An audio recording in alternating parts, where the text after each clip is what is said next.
जी नाज़रीन, तव्हांखे पको शहर मां रिपोर्ट ॾींदा हलूं। पको शहर में अहल तशहियत जमायत तरफ़ां आका जी आमद ऐं 17 रबीउल अव्वल जश्न सादिकीन इमाम जाफ़र सादिक अलैहिस्सलाम जी ख़ुशीअ में रैली कढी वई, जेका सैयद जुड़ैल शाह इमाम बारगाह तां सैयद एहसान अली शाह बुखारी जी अॻवानी में रैली कढी वई, जंहिंमें सैयद अमीर अली शाह, ज़ाहिद हुसैन खुश्क ऐं सभई मोमिननि शिरकत कई, जेका शहर जे मुख़्तलिफ़ रस्तनि खां थींदी मेन चौक ते पहुती, जिते मोमिन लबैक या रसूल अल्लाह, जश्न आमद रसूल ऐं जश्न आमद इमाम जाफ़र सादिक अलैहिस्सलाम जा नारा हणी ख़ुशी जो इज़हार कयो। जंहिं बैदि आका दो जहान सल्लल्लाहु अलैहि वसल्लम इमाम जाफ़र अलैहिस्सलाम जी ज़िंदगी में मुबारक ते रोशनी विधी। उन मौक़े ते सैयद एहसान अली शाह बुखारी ऐं मौलवी ख़िदमत अली चांडियो ख़िताब कंदे चयो त ॿिन्ही जहाननि जे सरदार मोहम्मद मुस्तफ़ा सल्लल्लाहु अलैहि वसल्लम अमुन, भाईचारे ऐं मोहबत जो पैगाम ॾेई समूरी दुनिया जे इंसाननि खे हिकु लड़ी में पोए छॾियो। हीअ काइनात हज़रत मोहम्मद मुस्तफ़ा सल्लल्लाहु अलैहि वसल्लम जे सदके वजूद में आई।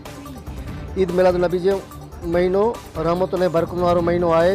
हिननि चयो त असीं पाण करीम सल्लल्लाहु अलैहि वसल्लम जन जी ॾसियल वाट ते हली दुनिया ऐं आख़िरत जूं कामयाबी माणे सघूं था। हुज़ूर पाक सल्लल्लाहु अलैहि वसल्लम जी आमद ॿिन्ही जहाननि जी भलाई ऐं आलम इस्लाम जी फतेह आहे। हुज़ूर पाक सल्लल्लाहु अलैहि वसल्लम जन हक़ ऐं सच जो दर्स ॾिनो, मज़लूम ऐं महकूम माण्हुनि जी मदद कई, दुनिया मां वधी वियल बुराइनि जो ख़ात्मो आंदो।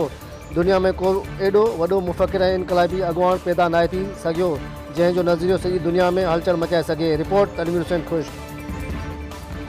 वधीक न्यूज़ ऐं अपडेट्स लाइ पको प्रेस जे फेसबुक पेज ऐं यूट्यूब चैनल खे सब्सक्राइब करणु न विसारींदा। रसूल सल्लल्लाहु अलैहि वसल्लम जन जी आमद जूं ढेर सारियूं मुबारकूं पेश कयूं था ऐं मौला जाफ़र सादिक अलैहिस्सलाम जन जी आमद जी मुबारक पेश कयूं था। नारे तकबीर, नारे रिसालत, या रसूल अल्लाह।